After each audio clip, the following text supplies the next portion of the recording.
ખાડાઓ પડી ગયા છે।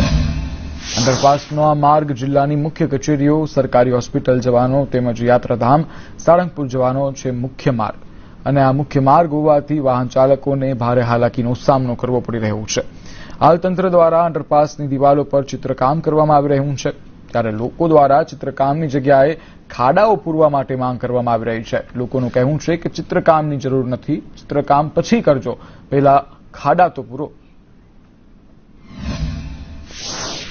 એમાં એવું છે કે છોકરાને સ્કૂલે મેકવા જવામાં લેવા જવામાં હેરાન બહુ થવાય। પાણી તો અખંડ અહીંયા ભર્યું છે, વરસાદ હોય કે ન હોય પાણી આયા જ રાખે છે અને પાણી આવવાના કારણે માણસો તમામ હેરાન થાય છે। બોટાદ જિલ્લો થઈ ગયો સ્વચ્છતા અભિયાનના નામે મોટા મોટા ચિત્ર કરે છે, લાખો રૂપિયાનો ખર્ચો કરે છે, પણ એક આ ખાડા પૂરતા નથી કે પાણી કાઢવાનો રસ્તો નિકાલ કરતા નથી। હું સ્કૂલેથી આવું તો સાયકલ લઈને 2 વાર પણ હું પણ પડી ગઈ છું અને સ્કૂલેથી આવવા જવામાં તકલીફ પડે છે, ગાડીઓ બંધ થઈ જાય છે।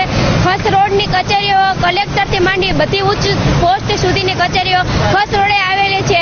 તમામ અધિકારીઓ અહીંયાથી જ નીકળે છે, તેમને પણ તકલીફ હોય છે, પણ કોઈ અહીંયા કાંઈ કરતું નથી। 2 માણસ હોય ને એક નાનું છોકરું હોય ને એ ખાડો જો આવ્યો ને તો છોકરું પાણીમાં પડી જાય। 2 ફૂટનું તો પાણી ભરેલું છે અંદર અને પાછળ ગાડીઓની એટલું ટ્રાફિક રહે છે, બહુ ભયંકર સ્થિતિમાં અત્યારે ખાડા છે। અત્યારે લાખો રૂપિયા ખર્ચો કરીને સરકાર પેન્ટિંગ કરે છે, ખરેખર આ પેન્ટિંગની જરૂર નથી। અત્યારે બોટાદની પબ્લિકને એક જ જરૂર છે કે આ ખાડા પૂરો।